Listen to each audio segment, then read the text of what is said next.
আমার দাবি ন্যায্য দাবি আমার দাবি ন্যায্য দাবি আমার দাবি ন্যায্য দাবি আমার দাবি আমার দাবি আমার দাবি আমাক নিযুক্তি দিব লাগিবই আমাক সৰকাৰিভাৱে নিযুক্তি দিব লাগিবই আমাক সৰকাৰিভাৱে নিযুক্তি দিব লাগিবই We want justice. We want justice.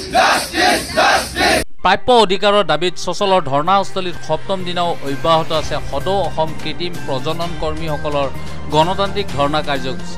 প্ৰতিজন গোপাল মিত্ৰক মাহিলী 30,000 টকাকৈ প্ৰদান, কৰ্মৰত সময়ত দুৰ্ঘটনা পতিত হ'লে ক্ষতিপূৰণৰ ব্যৱস্থা, বয়সৰ সীমা নধৰাকৈ নিৰাপত্তা প্ৰদান, কোনো শিক্ষাগত অৰ্হতা নধৰাকৈ নিৰাপত্তা প্ৰদান কৰা আদি দাবীত সাব্যস্ত কৰে প্ৰতিবাদ। যিহেতুকে দেখিছে আজি অসম বাজেট অধিৱেশন হৈছে আৰু এই বাজেট অধিৱেশনত আমি খুব আশাবাদী আৰু মাননীয় মুখ্যমন্ত্ৰী মহোদয় লগতে আমাৰ পশুপালন মন্ত্ৰী কৃষ্ণেন্দু পাল ছাৰদেৱ আমি অধীৰ আগ্ৰহেৰে বাট চাই আছোঁ। আমাৰ দাবী পূৰ্ণ কৰিব আমি নিশ্চিতভাৱে, আৰু যদি তেওঁলোকে আমাৰ দাবী পূৰ্ণ নকৰে তেতিয়াহ'লে কিন্তু ইয়াতকৈ জংগী আন্দোলন গঢ়ি তুলিম আৰু সেইটো ইতিমধ্যে অৱগত কৰিছে। আৰু এইখিনিতে মই সমগ্ৰ অসমৰ আমাৰ পশুপালন তথা কৃষিজীৱী ৰাইজক আমি ক্ষমা বিচাৰিছোঁ, যিহেতুকে আমাৰ সমগ্ৰ অসমৰ AIT টেকনিচিয়ানসকল আজি গুৱাহাটীত সমবেত হৈ আছেহি নিজৰ ন্যায্য প্ৰাপ্তি দাবীৰ কাৰণে। কাৰণ আমাৰ 60টা 70টা ফোন কল আহি আছে তেওঁলোকৰ ঘৰত আমাৰ যিখিনি কাম পৰি থাকে, সেই কামখিনি কৰিবৰ কাৰণে আমি অসমৰ্থ। তো আমি ভুক্তভোগী, আমাৰ বহুখিনি কাম তেওঁলোকে আজি ছাৰ্ভিচ নোপোৱাৰ কাৰণে, আমাৰ পৰা সহযোগিতা নোপোৱাৰ কাৰণে তেওঁলোকে বহুত বিপদত পৰি আছে। আমি অনুভৱখিনি কৰিছোঁ। ৰাতিপুৱাৰ পৰা এজন কৰ্মী মিনিমাম 60-70টা ফোন কল এতিয়ালৈকে আহি থকা আমি গম পাওঁ। তো সেইকাৰণে আমি কৃষিজীৱী পশুপালকসকলক আমি ক্ষমা প্ৰাৰ্থী, এইকেইদিন অন্তত আমি গুৱাহাটীত আছোঁ আৰু আপোনালোকৰ কামৰ পৰা অকণমান বিৰত থাকিবলগীয়া হৈ আছে।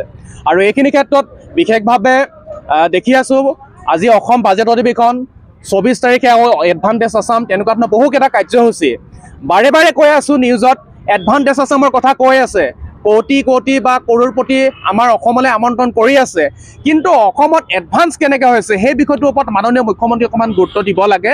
2005 বৰ্ষৰ পৰা সাম্প্ৰতিক সময়লৈকে যিসকল কৰ্মীয়ে দিন ৰাতি একাকাৰ কৰি জীৱন যৌৱন সম্পূৰ্ণ সমৰ্পণ কৰি অসম পশুপালন পশু চিকিৎসা বিভাগত তেখেতলোকে সময়খিনি দিলে, 3টা-4টা জেনেৰেশ্যন তেওঁলোকে পাৰ কৰি দিলে, কিন্তু নিৰাপত্তাৰ অভাৱৰ কাৰণে আজি আমি ইয়াত দুখৰ বেলিকা আমি কান্দি থাকিবলগীয়া হৈছে। এইটো আমাৰ ন্যায্য দাবী, এই দাবী আমাক পূৰ্ণ কৰিব লাগিব। এই দাবী পূৰ্ণ নকৰিলে আমি মানি ল'ব নোৱাৰোঁ, আমাক মাহিলী দৰমহা লাগিবই।